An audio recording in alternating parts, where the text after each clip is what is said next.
How to create prompt in Google AI Studio. Let's begin with the video. To start off, open any browser on your device.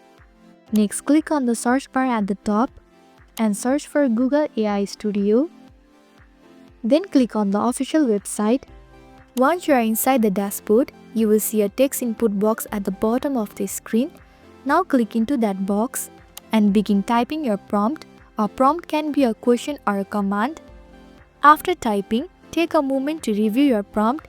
The more specific you are, the better AI response will be. Then press the send button to submit your prompt. Within a few seconds, Google AI Studio will process your request and display a response right below your prompt. If the response didn't match your expectation, you can simply ask the AI to redo again. This way you will get exactly what you need. And that's it. You have successfully created a prompt in Google AI Studio.